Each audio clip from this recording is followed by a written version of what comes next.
শাহজালালের মাজারে বোমা দিছে না? দিছেনি পরে এখন কই আছে শাহজালাল ক্ষমতা পাইয়া ক্ষমতার অপব্যবহার করছো। এই বেয়াদব শাহজালাল কে? একটু শুনে বাঘগুলি সালাম করতেছে, সালাম করা পরে ওয়ারেন্ট জারি হয়ে গেছে। গতকালকে কে তার হরিণ খাইছে? একটা বাঘ নম্র ভদ্র হয়ে বলে, হুজুর খেলা করতে করতে দূরে এসে বসছে, খিদা ছিল এই জন্য খাইয়া ফেলছি। সুবহানাল্লাহ বলবেন না? কান্ডা দইরা শাহজালালের জীবনী পড়লে পাবে, কান্ডা দইরা লেগে গেছে কোর্টে হাজির করছে। মামা নেন বিচার করেন।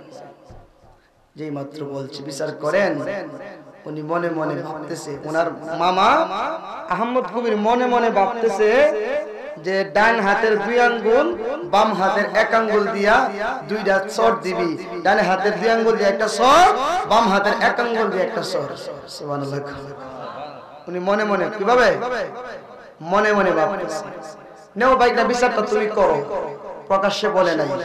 কেমন বেলায়েতের পূর্ণ অধিকারী ওনার মামা ওনাকে পরীক্ষা করার জন্য মনে মনে ভাববা বিচারের রায়টা মনে মনে করছে, আরে দিয়া দিছে বিচারটা করো। শাহজালাল ডান হাতের 2 আঙ্গুল বাম হাতের 1 আঙ্গুল দিয়া 2টা চড় দিয়া এরপরে একটা পা বাইঙ্গা এরপরে বলছে যা।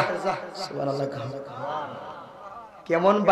কেমন বাইকনা যেই বাইকনা মামার মনের কথা জানিনি, ওনার মামাকে বাইকনা বুঝছি, এখন তুমি পূর্ণ বেলায়েতের অধিকারী হইছো।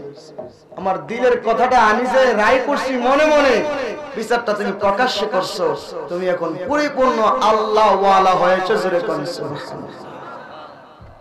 উনি তো